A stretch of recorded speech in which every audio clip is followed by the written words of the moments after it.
नमस्कार, आप देख रहे हैं द बुद्धिस्ट टाइम्स टीवी। मैं धीरेन्द्र कुमार। साथियों, आज बहुत ही अहम और ख़ास मुद्दे के साथ में आपके बीच में हम हाजिर हैं। जय भीम साथियों, आज साधना बौद्ध विहार टकरोही में ग्लोबल रिवॉल्यूशन पार्टी की एक आवश्यक बैठक बुलाई गई थी और इस बैठक का मुख्य उद्देश्य ये रहा कि वैसे तो ग्लोबल रिवॉल्यूशन पार्टी रजिस्ट्रेशन के दृष्टिकोण से नई है, लेकिन इसकी पृष्ठभूमि बाबा साहब अम्बेडकर की रिपब्लिकन पार्टी ऑफ इंडिया ही है। उसके सारे सिद्धांत ग्लोबल रिपब्लिकन पार्टी में समाहित है।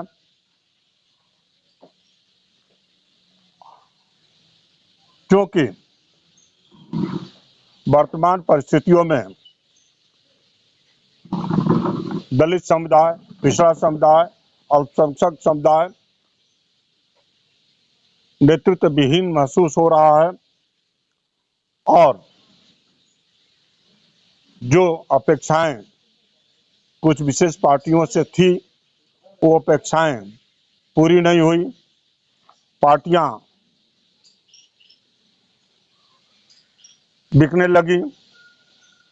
तो इसलिए दलित समुदाय को, पिछड़े समुदाय को, अल्पसंख्यक समुदाय को, गरीब तबके को, महिलाओं को, सबको ऑर्गेनाइज करना और उसके नया दिशा देना।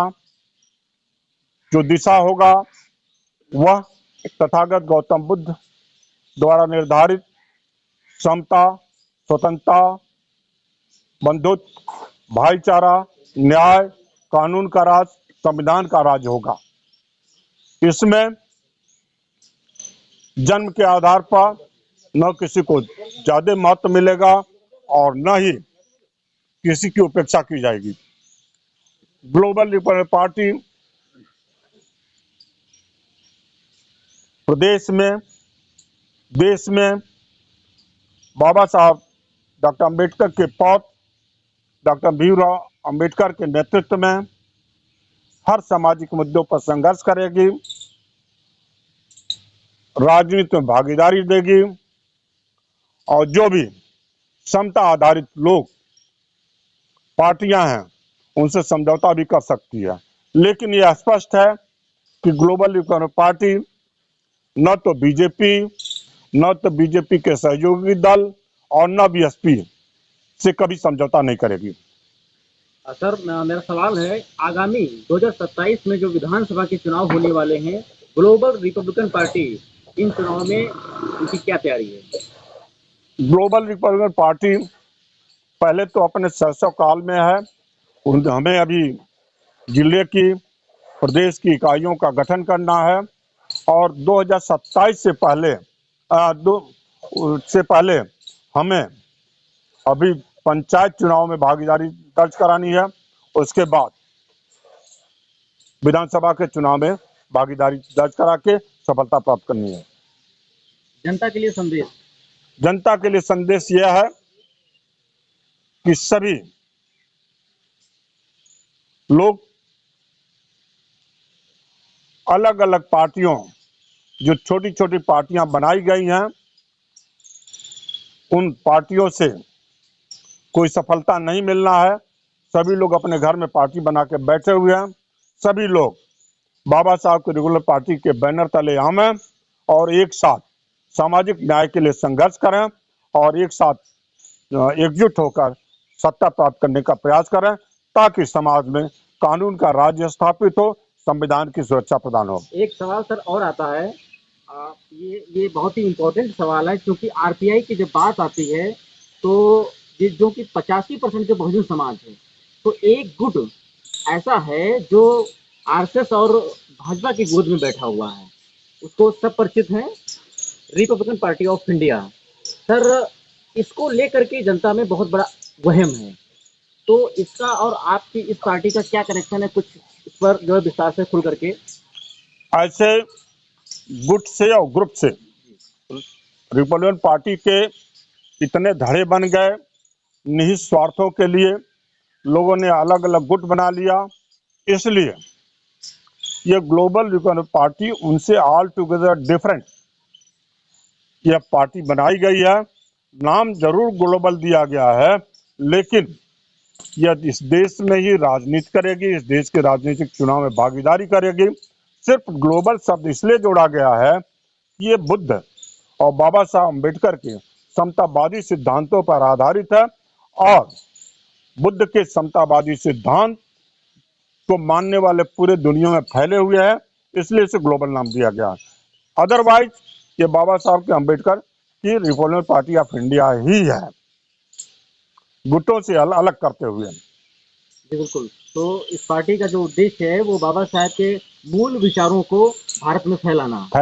के 3 स्टेट में रिपब्लिकन पार्टी की सरकारें थी।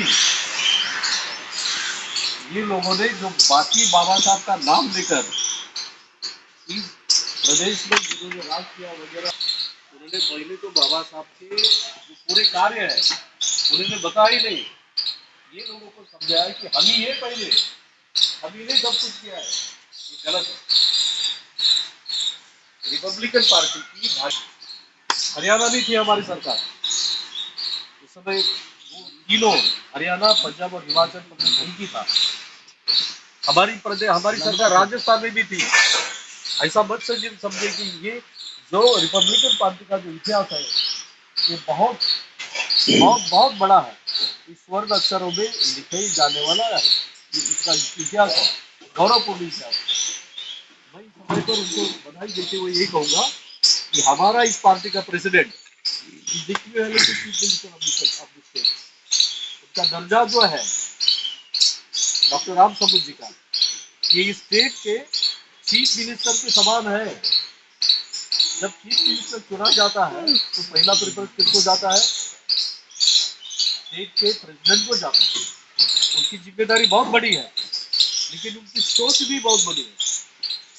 मैंने कहा ना कि हाथी भले जरा शेर से कम भागता होगा, लेकिन वो हर जमीन नापता है तो समझ कर नापता है, उसकी खुशी हो जाती होगी पूरा इलाका।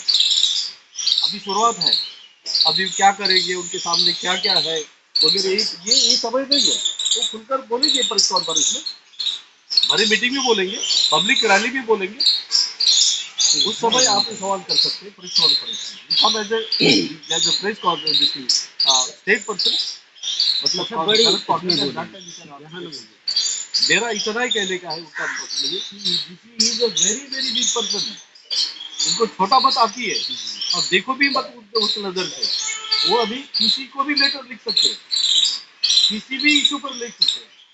हमारे समाज में जो भी सारी प्रॉब्लम्स है तो हर इशू पर वो लेटर लिख सकते हैं, और उनके लेटर का कॉग्निजेंस लेना वो सरकार की जिम्मेदारी बनती है। Is a very big person now.